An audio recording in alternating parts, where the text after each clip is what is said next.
Welcome to my YouTube channel Passion and Learning by Anil Tadmare. In the part 1 on 5S, we have seen what is 5S, what are various aspects of 5S. In this part, let us deep dive into the first two elements of 5S.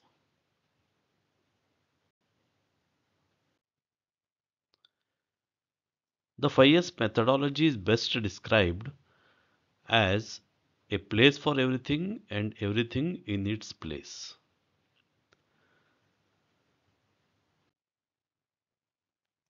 Let us see the importance of 5S in manufacturing.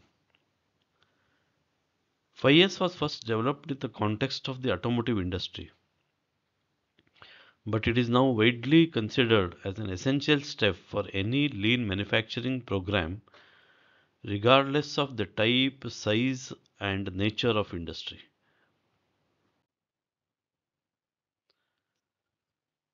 What are the advantages of implementing the 5S system?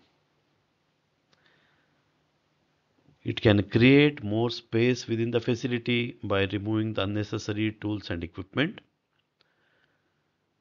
reducing the waste from unnecessary motion by organizing the workplace.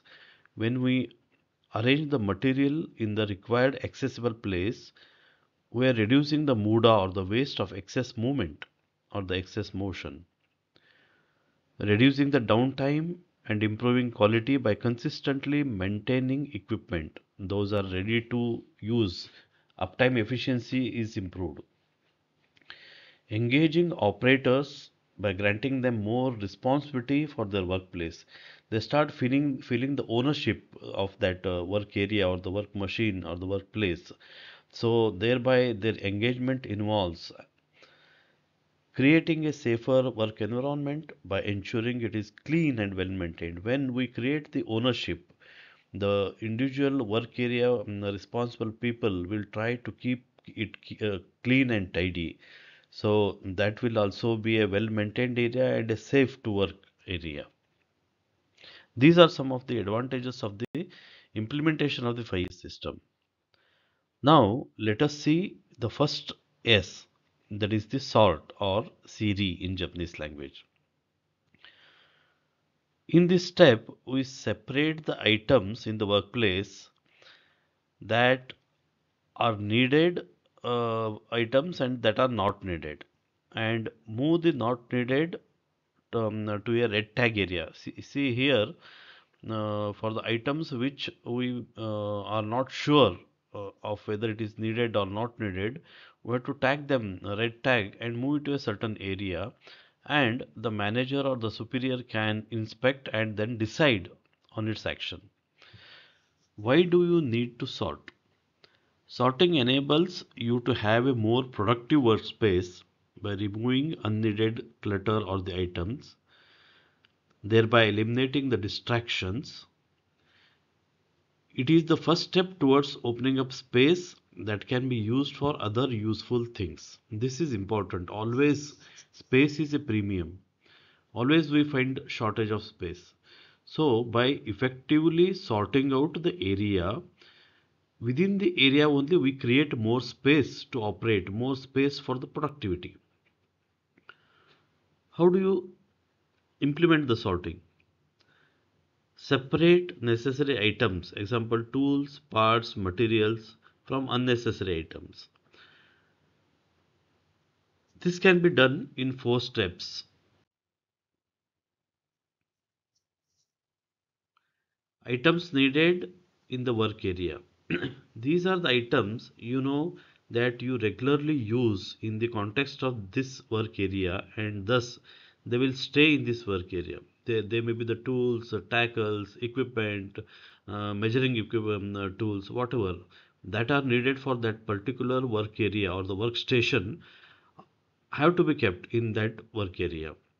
Items needed in another work area. See, sometimes the item gets misplaced, and this particular item may not be needed for that work area or for that matter for that process. So, if an item is used in another work area, sort it into that area by delivering it to the team member responsible for that work area, so that the work area concerned or your work area, you are cleaning by removing the items that are not needed for that particular workstation or the work area.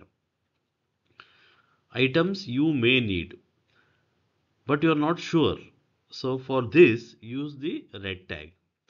Mark such items with red tags, which at a minimum should include the name of who tagged the item, why it is thought that it is no longer needed, a proposed review date, and the name of the manager who must approve for the disposal. Move the items to a red tag holding area, which should be organized by review month to make it easy to manage the area. So this is one of the important things where one finds this item may not be needed. Put a red tag, put your name, put the area, put the month, and also put who is responsible for taking the decision, and keep it in one area known as the hold area. Then the superior or the manager, he ask him to verify, and then he may take a suitable decision either to move it to the required area or to dispose or to donate, whatever the things, so that it gets sorted out. Items you do not need. See, there are certain items which you do not need at all, and you can take the decision that you are sure it is not needed. They should be immediately discarded, recycled, donated, or sold in a good condition. So these are the various methods by which you are moving that item away from the work area.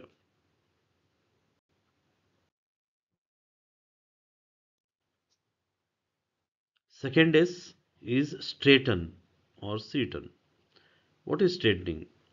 The straighten step thoroughly organizes the items that remain after sorting. See, first we have carried out the first step. Now we are straightening them, making frequently used items easily accessible and providing every item a clear and easy to find home. Why do we need to straighten? Straighten enables every item to have a specific home or area where it can be easily found and to which it can be easily returned. See, one thing is we should find where that item is, and after using we should again keep it in the same area so that next time when it is needed, again we can easily find that item. It reduces the waste from excess motion. See, excess motion is also a muda or a waste, as items are placed in more ergonomic locations. It is also the second step of the path to opening up space that can be strategically towards the goal of improving the production. See, keeping the item in the designated area is very important to reduce the muda and even the reduce the unproductive time by searching the item. How do you implement straighten? After sorting has been done, now it is time to decide how you want to organize the area or the organize the items that you need. These are the following steps. Provide easy access to frequently used items. See, in the work area there may be a lot of items, but only certain items are needed frequently. So these frequently needed items need to be kept in a very accessible area so that the excess motion or the muda or the waste can be eliminated. So from the work area they should be easily accessible. Group like items. Group the remaining items into logical categories and brainstorm the best way to organize and store each of these categories. Utilize visual designs. For each group, decide on the best way to make it clear when item is missing or misplaced. It is very evident. A classic example is creating a shadow board or for tools. See here, you can see on the right hand side in the photographs, an area is created for keeping all the tools and tackles. And if something is missing, it can be easily identified that something is missing here from this area. So like that, we have to create the visual designs. Use the bins. It is appropriate for the type of item. Consider organizing it within a bin or a container.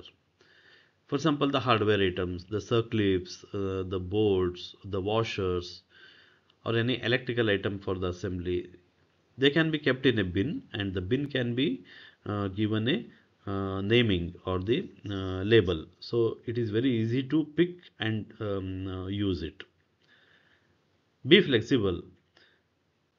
Be flexible, I mean, is once you decide, don't think this is going to be the final. It's a as you start implementing, as you start using, you may find better methods. So form a team and brainstorm in within the team what can be improved, how it can be improved. So continual improvement has to be the DNA of any process. So that is what is meant by being flexible. So in this part 2 we have seen how what are the two from the first and second days, sorting and straightening, and we have also discussed in detail how to implement these two. In the next episode or the next part, we will discuss further on the remaining 3 years. Until then, take good care of yourself. Thank you and bye.